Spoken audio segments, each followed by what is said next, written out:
Maybe she's going home first.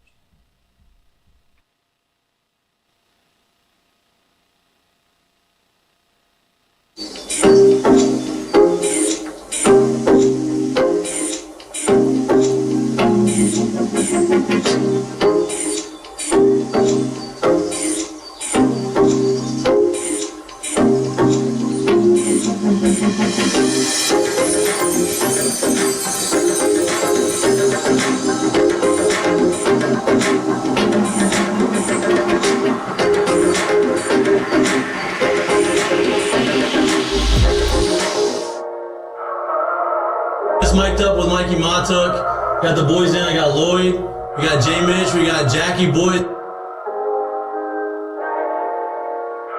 He tried to jump up, but he might have knocked it in. Good timing. Let's go. What a start to the Monday.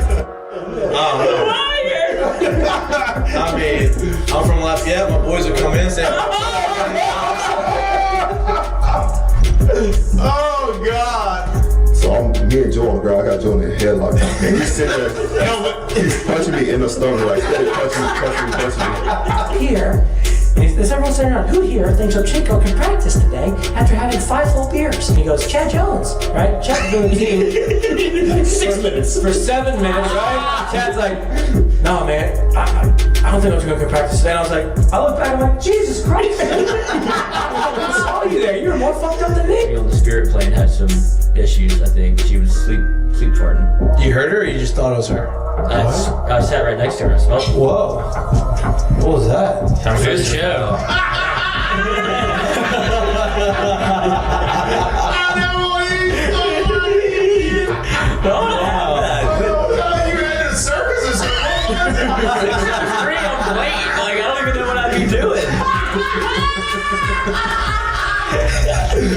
Now, when you do go to spring training, are you gonna bring your chinchilla and your turtle? My dad tell you about it. The SEC is God, they hate fat people. I mean, I get crushed for that. You know what I mean? It's like, come on, man. Hey, just the South, bro. You got a bunch of food down here. Like they should. Look at Lloyd. You know what, Lloyd? You're looking for a recruiting coordinator, coach. I'm here. He's like, I'll piss my pants right now. No way. We're wearing gray pants, long gray pants. He goes, I'll piss my pants right now.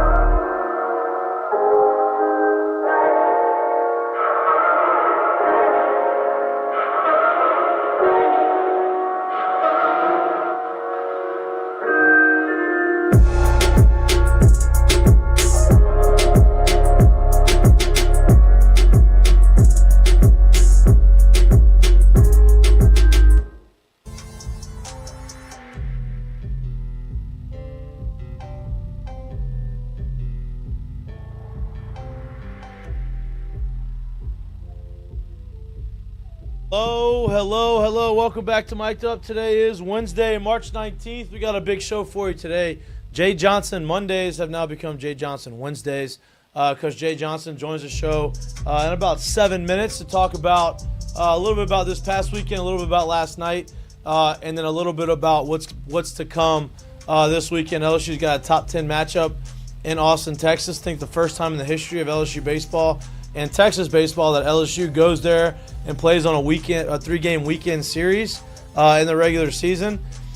Should be fun. Obviously a top 10 matchup. Tech's been playing really good baseball. LSU has obviously been playing really good baseball as well. Ranked number 2 in the country. Got leapfrogged by Tennessee, who took their first L last night in midweek. Everybody's like, oh, midweek games, you're supposed to win. Listen, SEC starts. SEC competition starts, which means you're mentally, physically, and emotionally more drained at the end of the weekend than you were against teams that maybe weren't as talented as you. And now you go in midweeks, and sometimes you see some of these big teams falter in the middle of the week because you kind of like energy level comes down a little bit. Looking forward to the SEC weekend that is upcoming, and sometimes you overlook these teams and losses happen. Nobody's ever gone 56-0. Nobody's going to go 56-0 this year. Tennessee was the last undefeated baseball team undefeated college baseball team They are undefeated no longer. They lose to East Tennessee State 7-6 in extra innings. Women's basketball tips off this weekend in the women's March Madness. Late night, Saturday night, 9:15 tip. They should play it in Tiger Stadium. It's a That'd be real fire. 9:15 feel. That'd be fire. Yeah. That'd be great. That one's free, LSU. Yeah. Stop having Yeah. Jay Johnson on Monday. Do a trade. Yeah, please. Please. Stay on the basketball conversation. Will Wade, obviously, not so. I guess it would be the more recent past of LSU. Has been doing unbelievable at McNeese. He's in the tournament for the second straight year. He now takes the job at NC State, back in the Power 4 in the ACC. Feels like he's going to take the ACC by storm. Congratulations to him for getting back in the game, getting back in the Power 4 conference.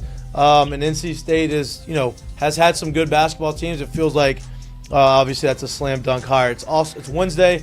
It is Ask Mikie and Mitch. We have some questions from Twitter. If you have any questions in the chat, throw them in there. Lloyd will vet them, get them to us in a timely manner, a timely fashion. Yeah, why not? But last night LSU beats UNO 11-1. 10-run rules them. We know Jay does not like that. He mentioned as much in the interview because he had some other guys he wanted to get in, get some pinch hit. Ethan Frey ruined that with a walk-off 10-run rule homer. Second home run of the game. He came in earlier in the game in a pinch hit, an Oppo 3-run homer laser, and then hits another one in second at bat, 2 for 2, 2 homers. Now got 4 on the year. He's been swinging a hot bat. Jaden Noot started the game. A little rough in the first inning, gave up the first 1 run, walked a guy, kind of all over the place. Settled in nicely, 4 innings, struck out 5. Looked really good. I know Jay's excited to see him continue to develop. That's just another arm he can add to the arsenal, and see kind of what happens as he progresses. Is he going to be the midweek starter guy, or is he going to be, hey, we're gonna you've already upgraded one midweek starter to the weekend. Are you going to upgrade the second one? We shall see. Now, he told me I did need to text him to remind him. So I'm going to text him right now. What's your tone going to be? Ready Quick. when you are. Perfect. Ready when you are. Don't hey. ever think it. No, just very casual. We're ready when you are. We're very gracious for his time. But we have a lot to talk about. Obviously, we didn't get to recap the weekend with him. There's been 4 games since we last talked to him, and obviously he's got the biggest series of the year coming up. Anxious to see what he has to say about it. A lot of conversations. Offense has been swinging a hot bat. Pitching staff has been good, not great. I think he would probably say. They've given up some. They haven't given up a ton of extra base hits, but they've just given up some dink and dunk hits here, and that's just kind of part of the game of baseball. So, interested to see his take on where the team's at going into Austin this weekend. Jay, did you watch the game last night?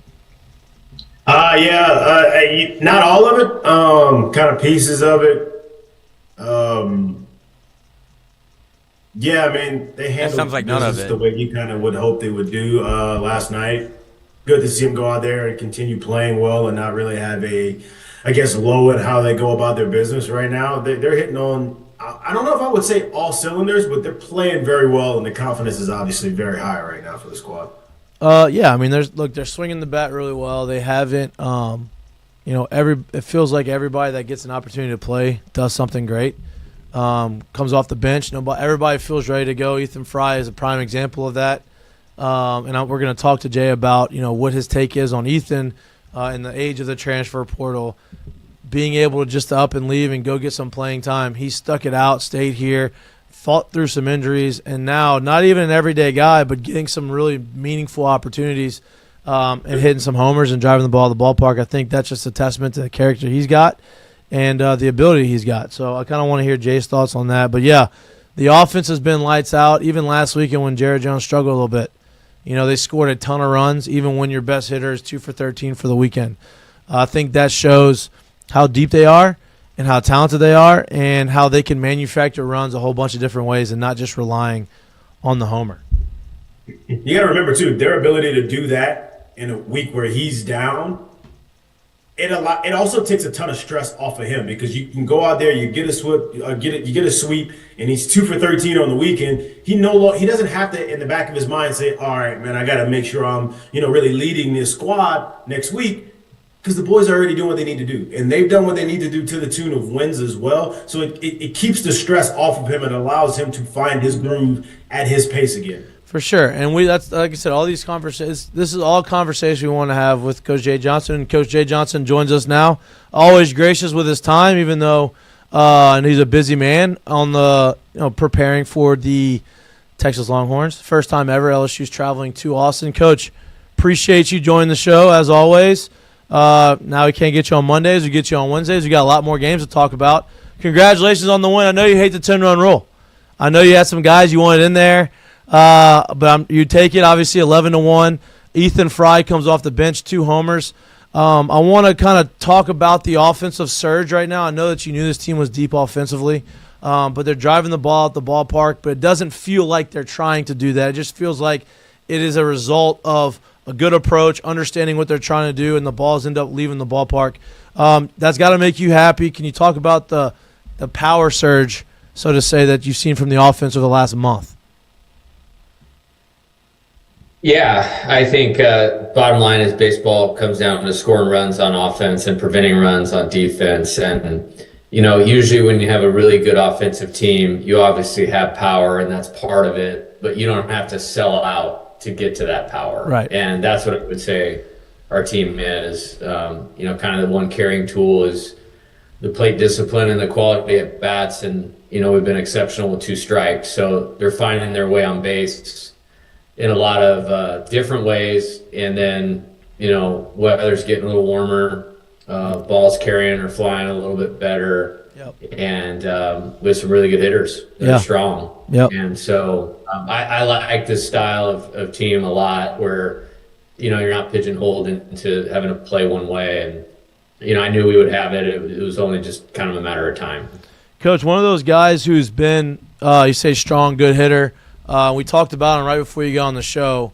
In the day and age of the transfer portal and being able to leave and go get immediate playing time, immediate satisfaction, the old school guy of staying there, waiting his turn, fight through some adversity and getting an opportunity, those days are kind of passing us by. Ethan Frey had every opportunity probably if he wanted to leave and go somewhere else, but he stuck it out, battled through some adversity, battled through some injuries, and he's still not playing every day, but every time you've given him an opportunity or had an opportunity, he's taken advantage of it. He has 4 homers on the year, 2 last night. The opposite field home run to me it just shows you how strong of a hitter he is and how dialed in he seems to be right now. Talk a little bit about Ethan Frey and how proud you are of him and how much he's developed over the last couple of years. Yeah, I'm really glad you brought up Ethan. And I'm always eager and happy to talk about him for a number of reasons. Number one, let's start with it simple. He's a really good baseball player and a really good hitter and has a lot of tools. And, it's been an interesting career arc for him. Like he's been here in the fall of 22, so the 23 season. That's one of the best offenses in college baseball history, let alone LSU history. So that was going to be really, really tough to crack as a freshman. And at most programs, he would have played right away. Then last year, we were just a little bit too right-handed, and then there was some defensive consideration. So he was kind of in and out, and he kind of got going. And I was right at the point where, look, I'm just going to play him. He's going to play. And then he got hurt legitimately, the game that I made the decision to do that. And then was out for a few weeks. And, he really a lot of physical toughness to continue to play last year, and made the most of that, had surgery in the off season, has come back and has done a really good job. I'm always excited to see him come up to the plate. And, keep in mind, when I pinch hit him last night, you're hitting Josh Pearson Josh Pearson, who's red hot at the same time. But I think, Ethan is the exact type of player. He is the exact type of person. He's the exact type of teammate that I want, an LSU baseball player to be. And so I'm fired up for his success. It makes us a better team. And, he deserves a lot of credit for his mental and physical toughness, and excited to see his success continue here this year. Coach, you mentioned those two guys, and I'm glad you mentioned them because of where they've kind of fit into the puzzle this year and how it's kind of shaken out this year. Coming into the year where you had someone like Bear, who's a proven bat in the middle of the lineup, to take the pressure off of him, I know you knew that you needed guys to kind of step up and show that they can kind of fill in to that part of the lineup. The amount of production that you've gotten there this early, how easy, or I won't say how easy, but how much has that eased your mind in terms of, I know what they can do, I think I know what they can do, I can see their talent and their ability, but now I'm getting to see that kind of come to fruition, come to life as they do it in real games this early in the year? Yeah, I have a lot of confidence in it. And the best way I can say it is like I kind of have an expectation we're going to score in every inning. Yeah. So that's like 1 through 9 through the order. And it doesn't really, a lot of times, and I'll even say this, so even in the College World Series, we're in that epic game against Wake Forest, like I was counting the outs, to us to get back to the top of the order, for Dylan and Tommy to come back up. Like we have to hold them. And I remember telling, Wes Johnson, the pitching coach at the time, I was like, 1 more 0. You get him through this inning, and we're going to score in the next inning. Yeah. And so that's on one of the best teams of all time, that I felt that way. And then now it's like, sometimes I'll write on the board who's coming up in what inning. Like I'll just write like a 2 where we left off at the end of the first inning, so I can start formulating the inning in my mind on offense. And I haven't done that very much this year because it's like I have a lot of peace of mind, whether we're starting at the top of the order, in the middle, or at the bottom. Like we can create offense in a number of different ways. And, Jared's benefited from that, obviously. And as he should. As he should. And I'd be the first one to tell, I'd be the first one, to say like, he's taken full advantage of that, but appreciates the contributions of the other guys. And I like how we start off the game. I made this comparison the other day of like, so you got Derek Curiel leading off. He's like Ichiro Suzuki. Yeah. And then you got, Jared Jones coming up. He's like Mark McGuire. And then you got, Danny hitting behind him, who's got speed, power, solid hitting skills, handle the bat, plate discipline, gets hit with pitches. And then you're going to, whatever the correct matchup guy is for that day. And we've those guys have done a really good job, whether it's been Josh or Ethan that we've put there. And then you got Steven Milam with an RBI machine behind him. And then Jake Brown might be one of our most talented players right behind him. And so that's a lot to deal with. And then, how the guys have performed at the end of the order. Luis Hernandez had a really good weekend last weekend. Kate Arambidi hit 7th at a homer last night. Whether it's, Michael Braswell or Tanner Reeves in that 8-hole, both have played great. Both of them have played great for the last several weeks, whoever's been in there. And then Chris Stanfield has been amazing, in that 9-hole. So there's just no break, and it's just a lot to deal with. And I'm excited to, get into the meat of SEC play and, continue to stay in character with what we have going offensively. Coach, before we get to the meat, conversation about the meat of SEC play going to Texas, you mentioned the Bear Jones and how he's benefiting. I think this weekend is a prime example. He was 2 of 13 this weekend, not because of people say he's struggling. It was 2 of 13, but the offense still scored a ton of runs throughout the course of the weekend. I think that's a testament to how deep the lineup is and how impressive they've been, kind of picking up the slack and protecting him in the lineup, right? But he had a quote this, I guess yesterday or today. He was talking about, he called you and he wanted to go hit off the slider machine. I was talking to Jared about this. I was like, the slider machine to me is the greatest tool you got, because it forces you to stay on the ball and it forces you to kind of not get too big on pitches. Is that a tool that you use regularly, or that he uses regularly to kind of get him back on track? Yeah, no doubt about it. First off, it's been awesome to see his improvement through his whole career. Obviously, this will be his last year here, and we'll miss him when he's gone, the production piece. But just this whole journey we've had here for 3 years of, cutting down the swing and miss, and then, the end zone contact. When he makes contact with the aluminum bat, you worry about somebody getting hurt. Yeah. but the plate discipline, like pairing all these things together. I mean, he's been such a good defensive first baseman that, man, I don't even think about, anything going wrong over there. So I'm really proud of his improvement, as a player. But what we did, and this has kind of happened in the preseason, to kind of get him on track. We kind of developed a small routine, work routine. We were going out several days at like 10 o'clock in the morning and just doing a couple different things. I'm a big same side breaking ball machine guy because it forces you to see the ball. It forces you to use your eyes. It forces you to back the ball up. It forces you to stay balanced.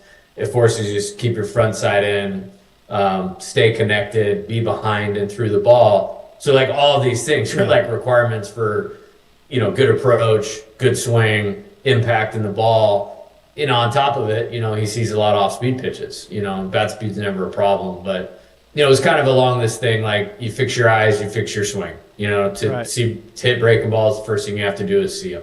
We have a saying, the mind wants to be clear, the body wants to be balanced. It forces the body to be balanced. And, he's been awesome this year. And so it's just something that was working, in the preseason that we just kind of went back to Monday. And I wasn't even that worried about it. And it's something that, of course, I think goes unnoticed in the weekend is he actually had the biggest hit of the entire weekend when it was 4-4. The bases were loaded with 2 outs, and he hit a line drive over the second baseman's head for 2 RBIs that, put us ahead 6-4. And on Sunday, I bunted 2 guys over, knowing it was going to be an open base, and then literally on the first pitch, he hit a ground ball to the second baseman to pick up an extra run. And even though we scored a lot, these runs in SEC series are like gold, So I still view him as productive, but then, he put the work in, and then yesterday you saw I guess what you say, the elite version of himself. And he's just got such good self-awareness and going really good right now.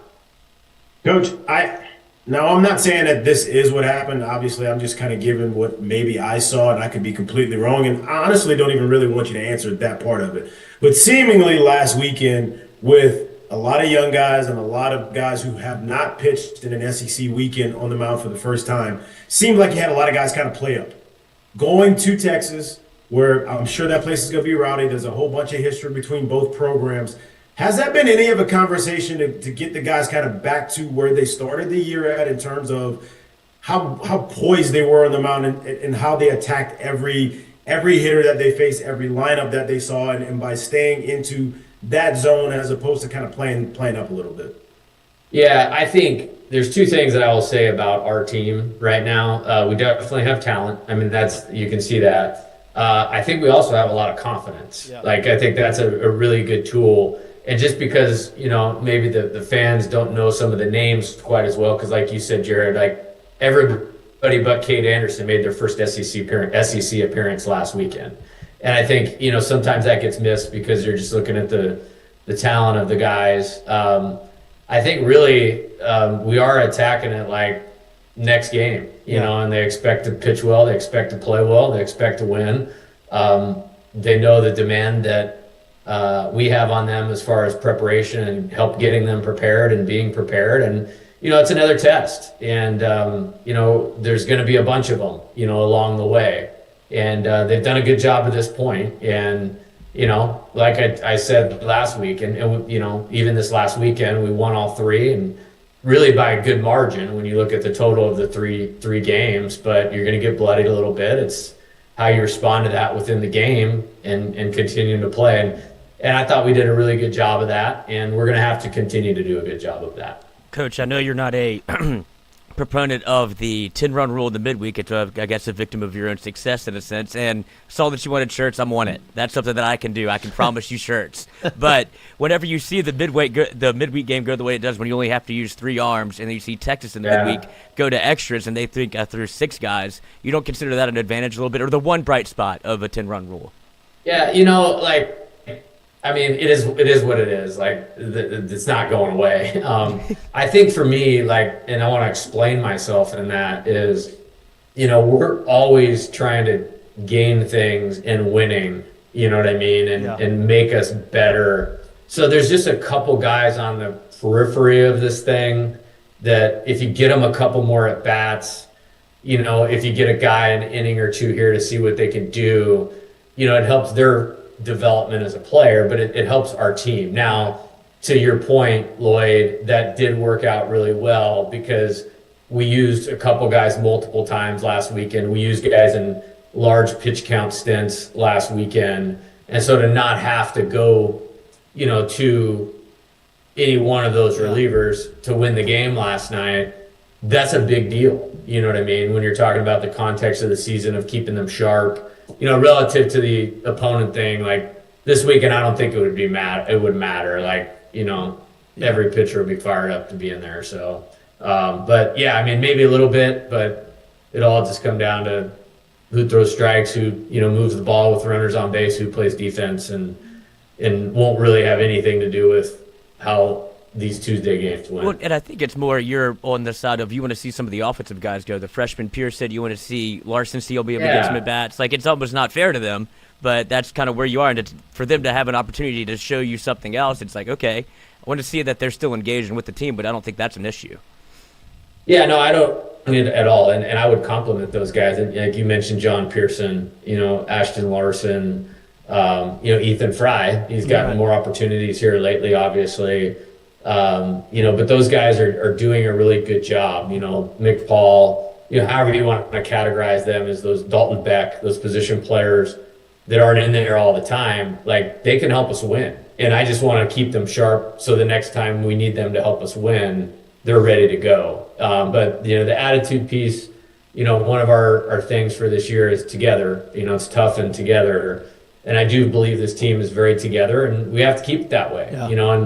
And sometimes that's hard to do when guys aren't playing as much as they want. But high marks for these guys. And I talked a lot about getting the right guys on the bus. Not just to have the right team, but have the right program. And I feel like we did that, and we're working hard. Like today, it's not just for the guys that need very specific work and get in the weight room and get recovery. The guys that are playing, it's a little shorter, but for those guys, I mean, we're going pretty hard. Like they're taking live ABs. Like Ryan Costello hit one like 475 feet today. Kate Arambidi hit one off the top of the batter's eye, in live at bats. John Pearson has smoked one off the center field wall. Like a couple pitchers, Dalton Beck, Grant Fontenot threw the ball really good. So we're continuing to develop those guys now and for what's ahead. Coach, looking at what's ahead this weekend, y'all go to Austin, Texas. Obviously, two of the most tradition-rich programs in the country. I think it's the first time LSU's ever traveled to Austin for a weekend series. It's a top 10 matchup. Texas throws the ball, pitches really well. It's probably going to be the most challenging pitching staff that y'all face up to date this year. What other challenges do they pose to y'all going into this weekend?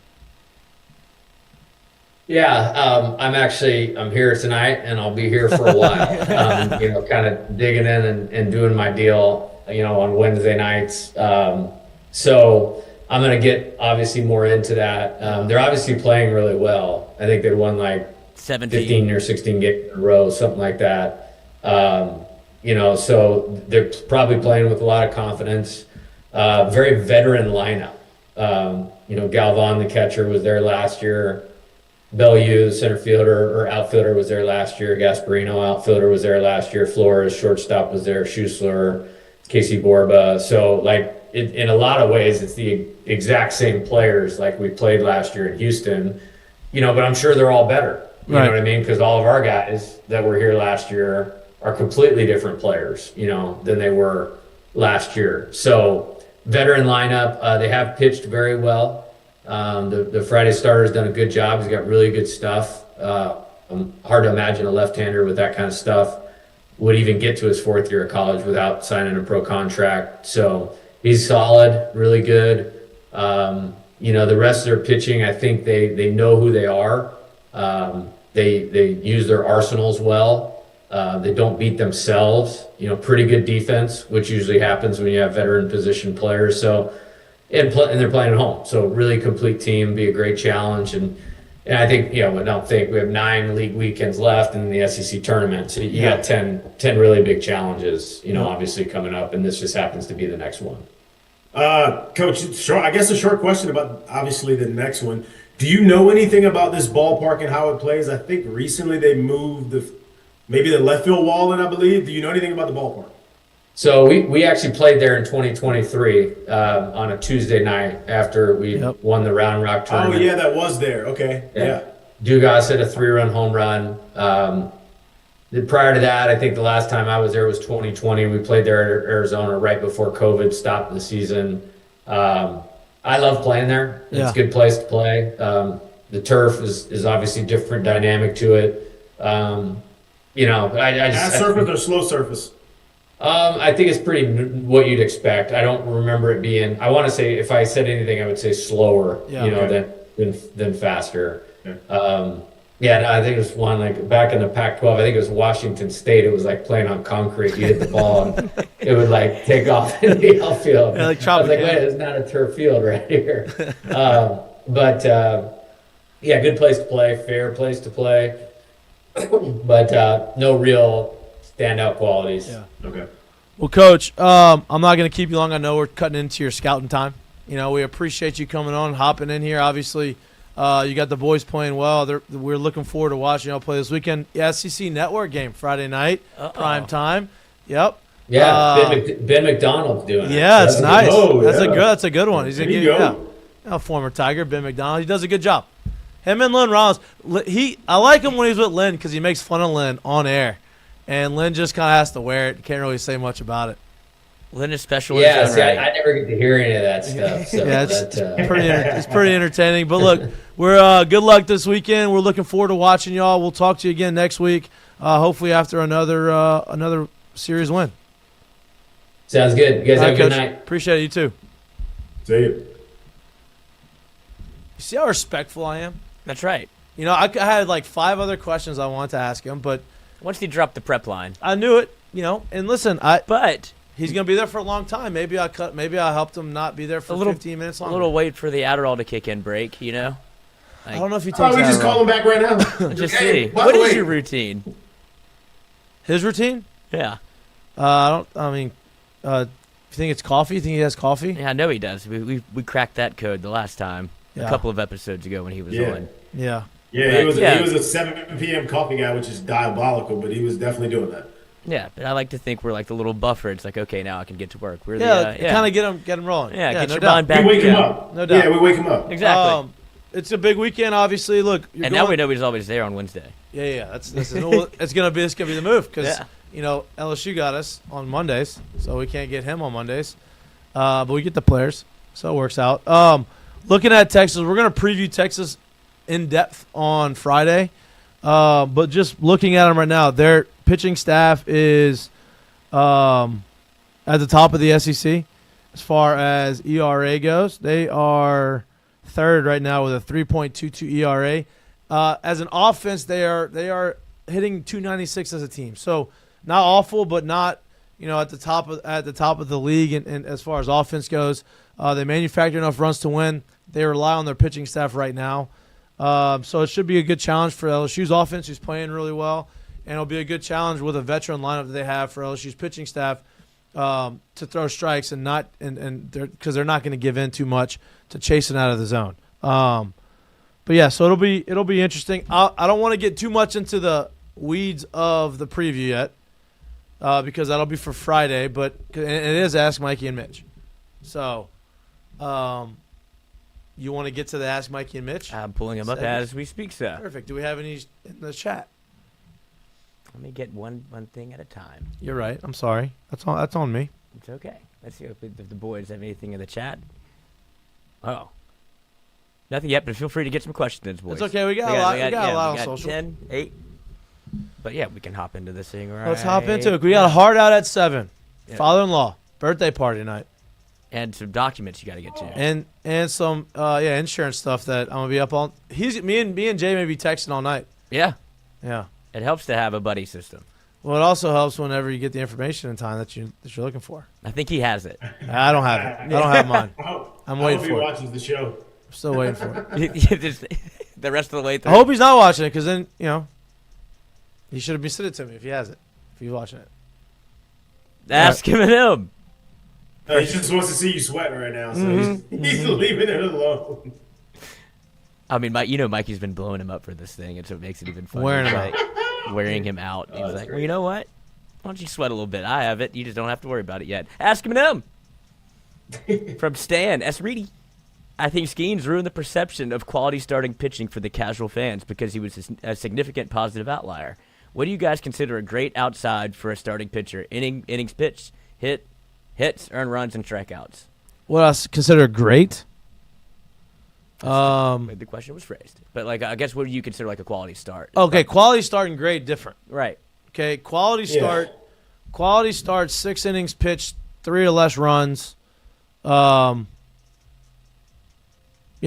innings pitched, 3 or less runs. That's what I would consider a quality start. Is it 6 or is it 5? Or that's what you consider? I would consider getting into this, throwing. I guess getting through 5, pitching into the 6th. Yeah.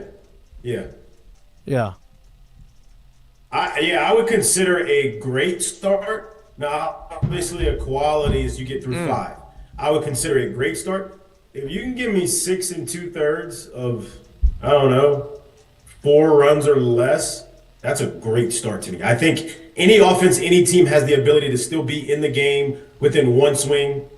Obviously, a grand slam will tie a ball game up if you're down 4-0 and you're able to get the bases loaded. So if you can give me 6 2/3 and then 4 runs, which right at that point will leave you, depending on if you're home or away, however many outs that'll be left in the game, 6, it would be 7 or what? 9.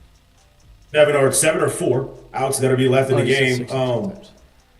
For me, that's considered a great start because you were able to keep us in the game. We still have a chance to do what we need to do offensively, and we're not gonna have to really burn much of the bullpen. And even if we chose to go match up through the rest of the game, you're still looking at guys maybe throwing 15 pitches each if they go match up through the rest of the game out for out. So you put your bullpen in a great spot for the next day, especially for the rest of the weekend, and you're still able to win a game in one swing or tie a ball game in one swing. So that's what I got. Yep. Next one up. Ask him. Deja Intindu 504 or Zach. Do you think college ball will ever switch to wooden bats? Ben McDonald had some good data on a game a while back about the insane exit velocities, even compared to Major League Baseball. I do not think it'll go to wooden bats. I think it's too expensive for them to go to wooden bats. It would. They talk about parity and level playing field. That would significantly skew that because teams like LSU and the bigger market teams would have more resources to have wooden bats, and some of those smaller schools wouldn't be able to do it. Yeah, I don't think they will. For all of those reasons, and I also don't think they will because if you watch the game today, these kids are skilled, man. They've been around the game for a while, and no one's in danger on the other side of the ball for the most part. Obviously, if you get a pitcher getting hit with a line drive, that is terrible, and it's a very scary scene to see. But the rest of the players are able to kind of field their position very well. The fields, for the most part, around every league are that much better manicured these days. There's a lot of things that kind of, I don't know, man, maybe 10, 15 years ago, you just didn't see things with the care that they're kind of taking of a little bit these days. So I do think all of that stuff kind of plays into it, and it's a lot easier game. There's more turf fields than there ever used to be, which means you get nothing but true hops everywhere. There's just a lot of that stuff that plays into clean play, and you're seeing a lot of clean play, so I just don't think that's really going to be a thing. Yeah, I think there's other ways to go and decrease it. They've done it before, right? Now with the bats the way they are and with the balls the way they are, I think that combination is how you're seeing a lot of those exit velos, and that they're better and stronger and they kind of understand things differently. So I don't think they'll ever go to wooden bats just only because, for everything that we said, but also, it's still key. It's college, right? That's the integrity of college baseball is the metal bats, and you do that, and you got to go. I don't think it'll ever change. There's something with the ping too that just that lives in college ball that it's just hard to get rid of because it's a staple in college ball, and I just feel like there would have to be something so tragic and probably more than one thing as bad as that is to sound, but it's just I just don't see it happening. Hey, and wood bats are a great equalizer, so. Everybody's screaming for it. You're going to be the first one saying, why aren't we scoring a ton of runs, and why is the game not boring? As high as it's boring. It's because that's why professionals use wooden bats and amateurs do not. Yep. Shout out MVP Baseball 06 Yes, I wish they'd bring that back. for the ping. You know who's on the cover? Great game. Texas, Great game. Texas was on the cover. David Morrell. I don't know what he did, but got Wow. to be on the cover athlete. I wonder who would be this year. For $3. For $3. Probably didn't even get a copy of the game. $3.99. All right. What a time. I don't know if we're gonna be able to get to them all. Oh, okay. Let me speed it up then. Yeah. Destin Bailey. With Bear only hitting his home run 450 feet yesterday, what else does he have to do to release the barrel? Oh my goodness. I think he I thought this was done if we left it alone. So I'm not, I think he's figured that out. Yeah, I think the barrel's been released and it's going to continue to be released. And that's it. I'm leaving it alone. That's it. Yeah, What you got on? That thing seemed to have gotten more legs, but that's our fault. Yeah, that's okay. He looks good. He's staying through everything. That's the only thing I see. Sterling Short. What do the guys think will happen with the outfield rotation? Curiel, Brown, Pearson, and Frey are all swinging the stick very well and deserve to be playing every day. Could we see Curiel, Brown in center field with JP out there and Frey DH with Stanfield as a defensive replacement? No. No. I think you keep it the way it is. I mean, I think there's no reason to change the way he's been going about it. I mean, it's been working flawlessly. Stanfield's not leaving center field because of how good he is defensively and what he's been doing offensively. He's getting on base at an extremely high clip. He's not leaving center field. Obviously, Curiel is going to be out there in left field all year. And then he just mentioned Jake Brown may be have the most talent of anybody on the team. So you have those guys. I think you're gonna rotate between that third outfield spot and that DH spot. Yeah, like I'm looking at it right now, and I think it's pretty easy that you can say Stanfield's their best defensive outfielder. Well, that guy's also hitting to a tune of 328 right now. Right. Kind of hard to pull that out of the lineup at some point. And with his ability, with his speed, obviously when he gets on the bases, and his ability to turn the lineup over, I'm not pulling that one out, because if I'm sitting here with a lineup, which is pretty much the lineup of guys that have the most at bats, you got like 9 dudes hitting over 300. He's obviously one of them. I don't need huge production out of that guy if he's that good defensively, and he's been that good defensively. So I think he stays in the lineup for a very long time, and he would almost legitimately have to swing his way out of the lineup to not be in it. Yeah. Agreed. No, Canes Cats Heat. He says, pray for us, first of all. I guess Miami's not doing it the way that he expected this year. I hate that for you, buddy. Ask him and him. Do you both wish you were playing in today's college baseball era? Ask because the balls and bats are juiced, and you guys played in the dead bat era. There was a time we had the composite cells, but I thought it was good to ask you because you've been able to do both. So I played in the first year of the dead bat era. So I wouldn't consider we didn't play our entire career in the dead bat era. Yeah, I would like to play in this day and age for multiple different reasons. Has nothing to do with the bats and the balls. I mean, obviously that helps. I think you'd get have more production. I think the NIL portion of it is definitely enticing. You greedy bastard. Right? I think that's great, and like being able to kind of like build on your brand in college, I think that'd be fun. Jesus, is that all you're worried about, Mikey? You shitting me right now? Yeah, hell yeah. It'd be nice now. Look, honestly, this is what I do like. If you're talking about the game and where the game is, the only thing I guess you could say for me that I'm jealous of, if you want to call it that, is this era of being an information era. There is so much available information allowed for you to scout. And me, coming from such a football background, as much of it as I played, like I just understood what being able to study someone else, the advantage that it gave you on the field. So, like you come to the baseball side of it, and it was almost kind of like just react and kind of go out there and play. For the most part, while we were in school, they have so much information available, and being able to sift through that and find what works for you and what you need to know and what you want to know, and being able to apply that. It's like being able to study, like truly study for the test, not just only study your swing and do your thing, but being able to know what you're going to get and what you're going to see, what he's trying to do to you, and being able to like apply those kind of things. So like if there's anything when it comes to the game, that's the only thing I wish I had at that age, because what they have at this age is completely different than what was available for us at that age when we played. Agreed. Asked Eminem. Jake Myers Truther. Oh, who is that? He's a Pitcher. Oh yeah, I got a picture of him. Should we be worried about Shores and Ianson? Their stuff is obviously electric, but Ianson against Nebraska, except the last 3 innings, can't really throw that out. And Mizzou has concerned me, and I don't feel like Shores has pitched his best baseball yet, but the time is now. They have not pitched their best. He hasn't pitched, and I'm not worried because they're not giving up a bunch of extra base hits and homers. And, Shores didn't get the walks back to where he needs to be. He's not going to walk 3 guys an outing and three guys in 3 innings every outing. But these guys aren't getting hit very hard. It's just kind of one of those things where some dink and dunk hits here, and it ends up kind of snowballing. They score a couple runs early on. I'm not worried about them at all. Not worried about him at all, and I actually kind of like the order of the way you're going about it right now, keeping Shores as that Sunday guy. I'll say the name again. I brought him up earlier this year, but just remember who Gage's jump was in the first half of the season last year, and then remember what you got out of him of the second half of the season last year. It's been nearly 2 years since Chase was able to get on the mound and pitch in like legit live games. It's going to take some time to come back to where it needs to be. And for him to be, I guess if you want to call it this ahead of the curve right now in terms of where he's at, as long as he's healthy, I expect him to continue getting better, to continue getting more comfortable. And I think the best is yet to come down the road for him.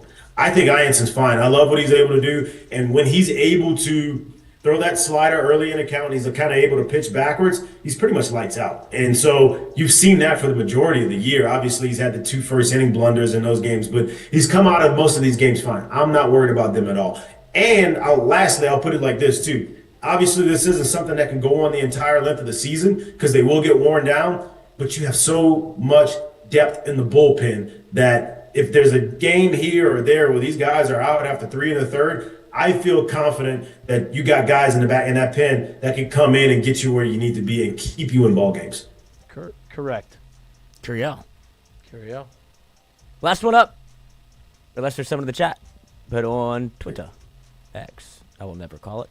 Even though you have to type in x.com to get to Twitter now, which is seems like he'd have done that a little bit quicker. But, oversight. Yeah. Worried about space and stuff. At Hubs_Courtney. Who's the bullpen arm you guys trust the most outside of Cowan and Evans? Jay, you want to take this one? The bullpen arm I trust the most outside of Cowan and Evans, so obviously those are 1 and 2. Man, right now, if I'm being completely honest, I get it. I know what he did in his last outing. I don't think it's going to stay the same way. Give me William Schmidt, man. It's such a high-octane arm. Mm-hmm. I do think he was one of those guys that felt like he was on the moon when he pitched last week.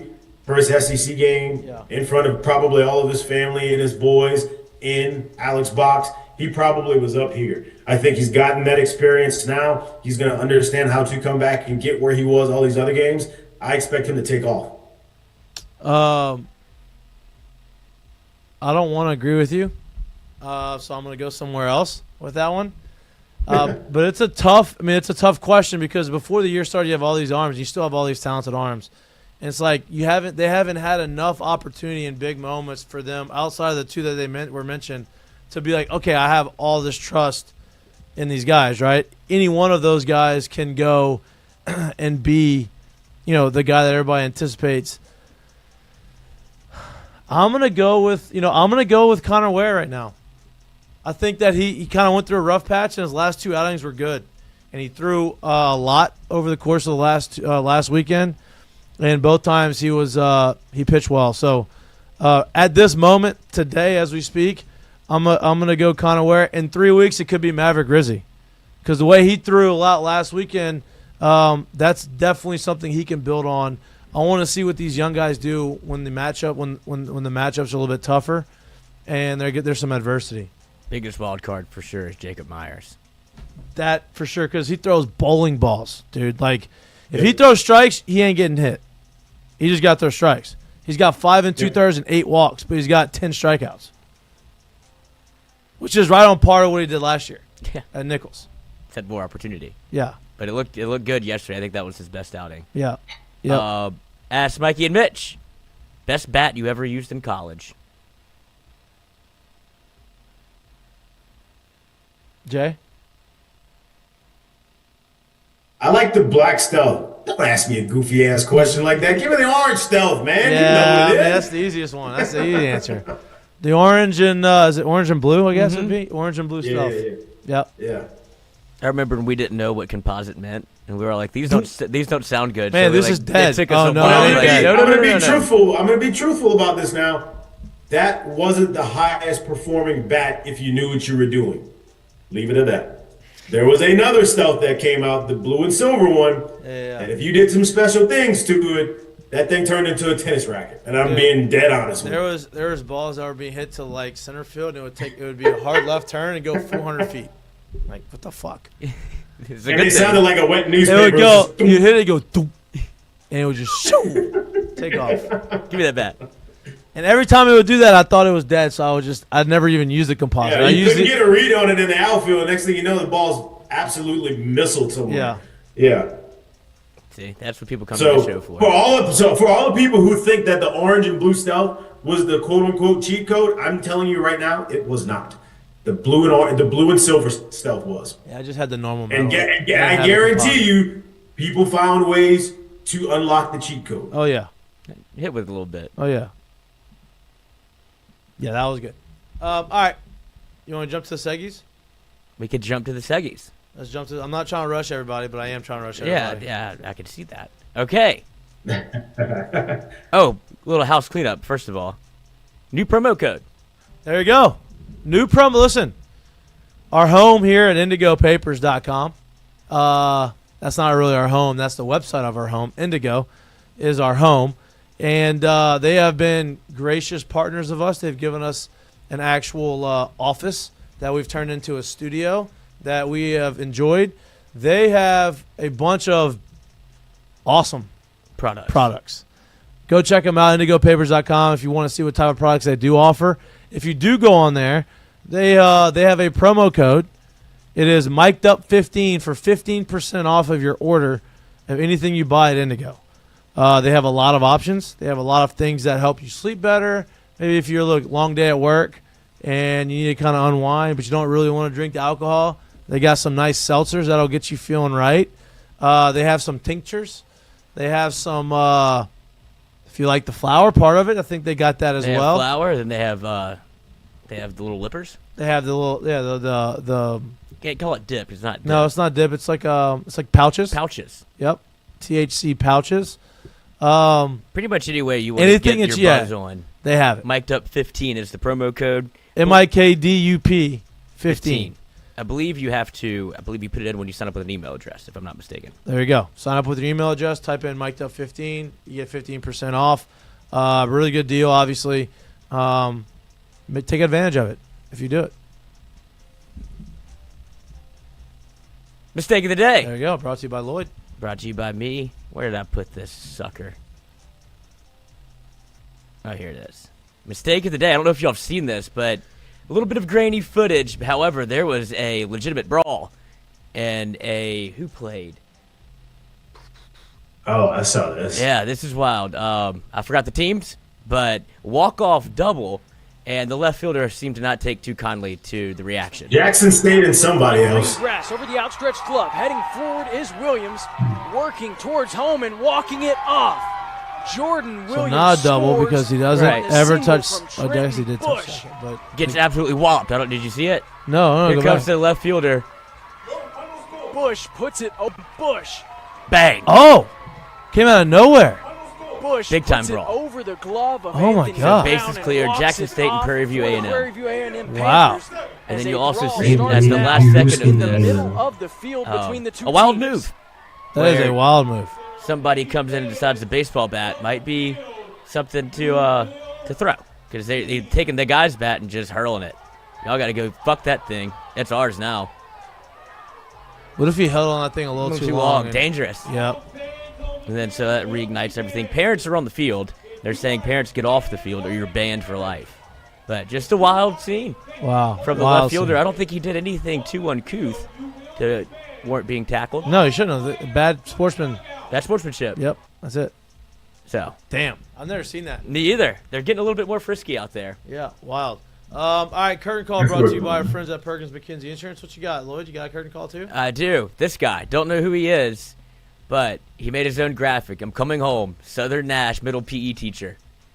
He went to school there, and he got a job back, so he made his own graphic.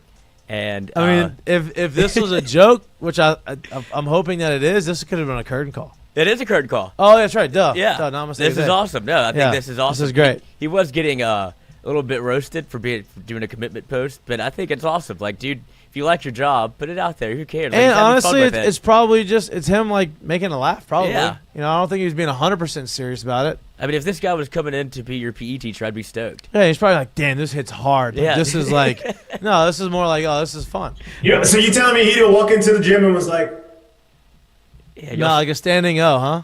y'all see my name up there? Yeah. That's me. On that banner, 8th grade. wow. Where it all got started, baby. I'm back home, boys. What you got, Jay? What you got for your curtain call? Lloyd, I sent it to you, so I'm going to buffer here while you go to work a little bit. For people that don't know, the Major League season has officially started for a couple teams already. And so those couple teams took their way on down to the Tokyo series in Japan, and they started the season there. Now, while you're in Japan, it'd be great if you could get some Japanese stars there to play. We got that happening, right? One of them, the biggest star in baseball right now, decided to say, this is not only a baseball game, but it might as well be a Broadway series, because I'm going to come home and I'm going to deliver to y'all what I've been doing in the States for the last few years. Shohei Ohtani goes to the Tokyo series and does right on cue what you would expect him to do. He homers. I'm going to give a curtain call to that. I bet you that place was Loud. rocking. Little controversy about the home run, though. They said there was fan interference. Yeah, and then he hit it like I think it landed on like the top of the wall too. Mm-hmm. Look, he gets going a little bit. Like, Have y'all seen the new like video game stuff that they're doing for the cameras? I don't know if that was just in Japan, but it looked awesome. They're giving like different replays with the camera like fellows rolling right behind them. Oh, really? That's kind of cool. Yeah, it was kind of cool. Yeah. All right. My curtain call is to. We talked about it a lot on this show. Are they going to be able to sign everybody? And we didn't know if they were going to be able to sign everyone. But I was like, man, it just feels like they're going to definitely keep the big three together. It feels like Joe's going to do anything possible to make sure that he's able to sign. They're able to sign Jamar Chase and T. Higgins. The salary cap being as big as it is now probably helps. And T. Higgins saying, hey, I know I can go get paid as a receiver 1, but I'm good being the number 1 or the highest paid receiver 2. And this shows you how important those two mean to Joe Burrow and how important it was for him to get them re-signed. Obviously, you know the Jamar Chase relationship, but the T. Higgins, I don't think people understand how close they've become. Those three are definitely obviously family, and Joe understands, like, for me to get where I want to be and for us to get to where we need to be, we need all three of us, and that's pretty awesome. It's a legitimate hug. Yeah, that's what I mean. It's like genuine. Kudos to the Bengals for figuring out how to make that happen. And now Joe. And there's a chance they keep Hendrickson too. He's on the trade market. But there's too much. They're asking for too much. And do you remember the Netflix series Quarterbacks? And that's the other part of it. Joe Burrow. Oh yeah. Somebody I never thought I would see do it. Featured next year. Yes. I'm looking Season forward 2. to that. I'm looking forward to that. Hey, the last time they had this was gonna be season 2 of it. When they had season 1 of it, one of the quarterbacks on there won the Super Bowl. So I'm kind of throwing that out there. That'd Who be knows? nice. I don't know. I have a feeling that the Bengals are not going to start off like the Bengals normally start off next year. Could be some foreshadowing. Just saying. All right, great Wednesday show. Nice little sprint to the finish line right 100-meter there. dash. On this beautiful Wednesday. We appreciate Coach Johnson coming up. Coach Johnson, Jay Johnson, coming on the show, giving us some insight. We look forward to watching him this weekend. Please like and subscribe to our YouTube channel. If you can't watch us, but you like listening to us, we're anywhere you get your pods. We'll be back live in studio from 1 to 2-ish on Friday, talking all things gambling, all things LSU Texas, all things SEC baseball. My parlays haven't started off strong, but we'll work on that. I'm going to really lock into it week 2. And I think I'm going to hit it. I'm going to hit it this weekend. Now we're blessed with all this knowledge that we have. Yeah, now we know. Now we know. Now we know. So we had to see the first weekend. Now we got it. We got through it. We appreciate y'all tuning in. We love y'all. Thanks for the support. Enjoy the rest of your beautiful Wednesday night. We'll see you again on Friday. We love you. Peace. Didn't like our show today. Oh. Damn. Damn, I didn't like our show today. That stinks. Damn. We'll be better on Friday.